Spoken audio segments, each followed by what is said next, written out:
दुनिया समझ रही है कि चमक गया हूँ मैं, पर दिल ही जानता है कितना थक गया हूँ मैं। आसान लग रहा है सफ़र देखने में, पर दीवानगी की आखिरी हद तक गया हूँ मैं। आवाम को जोहार, सलाम, नमस्कार, मल्लिका की ओर से अभिवादन स्वीकार करें। मेरे साथ डुमरी विधायक जयराम महतो जी हैं। आज उनसे जानना चाहूँगी, BBMQ आए हुए हैं, पता नहीं पढ़ने के लिए आए हैं या पढ़ाने के लिए आए हैं।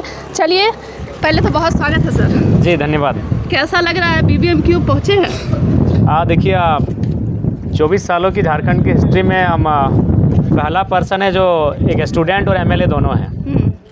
तो यहाँ फ़िलहाल हम अपने PhD के पर्पस में आए हैं और मेरा 3rd एनुअल रिपोर्ट का सबमिशन होना है, तो उसी संदर्भ में थोड़ा सा अपने डीन मैडम से और प्रोफेसर से मुलाकात करने के लिए आए। तो आपको पहले तो बहुत बहुत बधाई।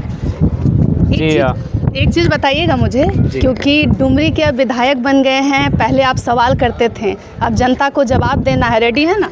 देखिए, हमें लगता है कि बाकी 80 विधायकों का कार्यशैली एक तरफ होगा और डुमरी विधायक का कार्यशैली एक तरफ होगा, और ये हमने चुनाव के नतीजे आने के बाद ही साबित कर दिया है। आज आप कहीं भी जाके देख लें, आज लगभग 2 सप्ताह का समय व्यतीत हो चुका है चुनाव परिणाम के।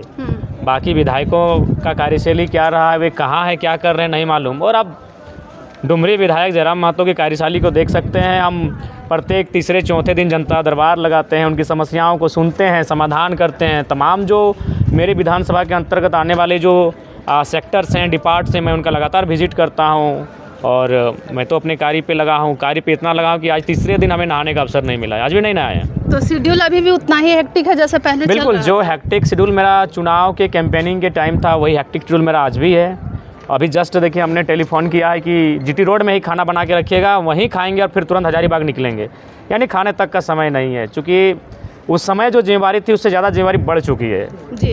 लगभग 1 दर्जन विधानसभा के लोग समस्या लेकर आते हैं, क्योंकि उनको भी मालूम है कि चुनाव भले वो जीत गए हैं, लेकिन समीकरण से जीते हैं। एक समीकरण बना है कि भाई इस विचारधारा को वोट करना, इस विचारधारा को वोट नहीं करना, लेकिन उनको भी मालूम है कि उनके विधायक इतने सरल नहीं कि उनकी समस्याओं को सुनेंगे, उनके साथ बैठेंगे। तो लगभग कोई ऐसा दिन नहीं होता है जहां हमें आधा दर्जन से 1 दर्जन विधानसभा की समस्या हमारे पास नहीं आती, और बेशक हम सुनते हैं, जहां तक सामर्थ्य होता है उन समस्याओं का समाधान करने में लगे हैं, जुटे हैं। पहले BJP की B टीम कहा जा रहा था, अब कहा जा रहा है JMM की B टीम।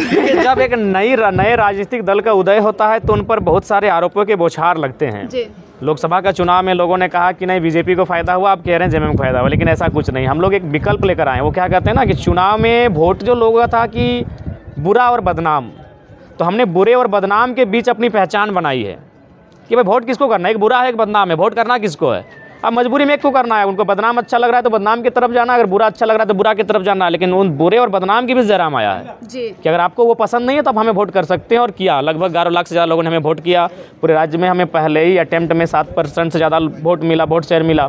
ये उपलब्धि है जी। लोग कह रहे थे कि मैडम जयराम जी से मिलिएगा तो पूछिएगा कि विधायक जी अब कुर्ता पहनेंगे कि अभी भी ट्राउजर T-शर्ट से ही काम चलता है? अब देख सकते हैं, अभी भी ट्राउजर में ही हैं और T-शर्ट में ही हैं, चूँकि हमें लगता है कि व्यवहार को नहीं बदलना चाहिए।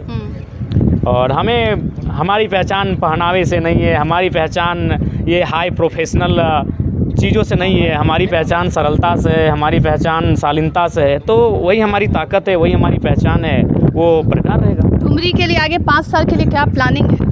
देखिए, डुमरी के लिए तो प्लानिंग चल रही है। डुमरी का जो क्षेत्र है काफ़ी बड़ा क्षेत्र होता है। डुमरी 7 विधानसभा को टच करती है, एक बहुत बड़ा विशाल क्षेत्र है डुमरी। तो उसके लिए कई जोनों में उसे हम लोगों ने बांटा है और हम लोग अपने काम पे लग चुके हैं। बस शपथ समारोह का इंतज़ार है कि शपथ समारोह के बाद जब हम अपने क्षेत्र में वापस आएंगे तो कार्यों का क्रियान्वयन किया जाएगा। इन 5 सालों में संगठन को मजबूत कैसे करेंगे? देखिए, हमें लगता है कि संगठन को मजबूत करना एक बहुत बड़ी चुनौती होगी, क्योंकि हम लोग मान के चलिए अभी 32 दांतों के बीच एक जवान के रूप में हैं, और हमें पल पल काफ़ी मुसीबतों का सामना करना पड़ेगा। हम लोग सत्ता पक्ष के निशाने में रहेंगे, विपक्ष अभी हार से बौखलाई है, विपक्ष के निशाने में रहेंगे, तमाम प्रशासनिक व्यवस्थाएं उनकी हैं। तो कहीं ना कहीं बहुत सारी चुनौतियों का हमें सामना करना पड़ेगा, लेकिन हम तो वही जानते हैं कि झारखंड में एक राजनीति में क्रांति के रूप में आए हैं, और फिलहाल हम लोग अपने पथ पे अपने ध्यान को केंद्रित रखे हैं, उसी दिशा में आगे बढ़ेंगे। जीत के बाद मिठाई खा कर अनफिट जैसा महसूस नहीं हो रहा है कि अभी भी खाते रहना है लगातार लड्डू? नहीं, देखिए, मिठाई हमें पसंद नहीं है, वैसे भी मिठाई हमें कोई पसंद रहा नहीं है, लेकिन लोगों की भावनाएं माताएँ हैं जुड़ी हैं तो कभी हम खा लेते हैं। और अनफिट का सवाल नहीं है, हम लोग अभी एनर्जेटिक हैं और पूरी एनर्जी लेवल के साथ अपना काम करने में लगे हुए हैं। लोगों को लग रहा है कि अब जयराम जी जो है पहले जैसे एग्रेसिव नज़र नहीं आएंगे क्योंकि विधायक बन गए हैं, या वैसा रूप बार बार आता रहेगा क्या सामने एग्रेशन वाला? नहीं, देखिए, एग्रेशन ही हमारी पूंजी है और एग्रेशन के कारण ही हमने पहचान बनाई है, एग्रेशन के कारण ही हमें विधानसभा का चुनाव जीते हैं, एग्रेशन के कारण ही हमें 11 लाख से ज़्यादा वोट मिले हैं। तो एग्रेशन में कटौती नहीं रहेगी, लेकिन सवाल है कि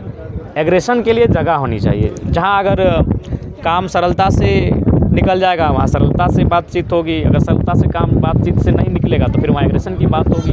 जीत के बाद बहुत जगह पर मन्नतों को पूरा किया गया और भी कई जगह बाकी है क्या, या सब हो गया कंप्लीट? नहीं, देखिए, चूँकि हमारे जो समर्थक हैं उनके माध्यम से मन्नतें मांगी गई थी और मन्नतों के पूरा होने के बाद 2-4 जगहों में हमारी भी उपस्थिति रही और अभी बहुत सारे मन्नतों का जो है वो कार्यक्रम बाकी है। तो जयराम महतो जी की जीत में एस्ट्रोलॉजी वगैरह का भी हाथ रहा है क्या? कोई ग्रह नक्षत्र को मतलब ठिकाने किए हो, अंगूठी वगैरह कुछ वैसा खास? नहीं, ऐसा कुछ विशेष नहीं है। कोई विशेष पूजन? देखिए, पूजन हमारे समर्थकों ने किया है और चूँकि अब भारत देश आस्थाओं का देश है, हम लोग आस्थाओं को इनकार नहीं कर सकते हैं, लोगों की आस्थाएँ हैं। तो पूजन हर तबका, हर धर्म, हर वर्ग के लोगों ने हमारे लिए किया है। और जहाँ तक चुनाव परिणाम का है, देखिए, आप कुछ प्रतिशत अगर आप उन चीज़ों को मान सकते हैं, लेकिन अंततः आपका मेहनत, आपका संघर्ष ही आपको सफलता की ओर लेके जाता है। मैया सम्मान योजना में बहुत सारे क्लॉज आने लगे हैं, अब लोग जो है महिलाएं नाराज़ लग रही हैं। देखिए, आप महिलाओं को तो पहले ही समझना चाहिए ये केवल और केवल चुनावी एजेंडा है। नहीं समझ पाई तो भाई ये तो उनका फेर है। मैया लोग को 2,500 रुपया दे के भैया लोग का 60,000 की नौकरी बेच चुके हैं सरकार। जी, धन्यवाद। तो आप सुन रहे थे जयराम महतो जी हैं। वैसे BBMKU कैंपस में भीड़ चारों तरफ आपको नज़र आ रही होगी। भविष्य में और भी इंटरव्यू आएंगे, लेकिन आप देख सकते हैं कैंपस का नज़ारा किस तरीके का है। वैसे अन्य खबरों के लिए कहीं और जाने की ज़रूरत नहीं है, जुड़ सकते हैं लाइव इंडियन गार्ड के साथ।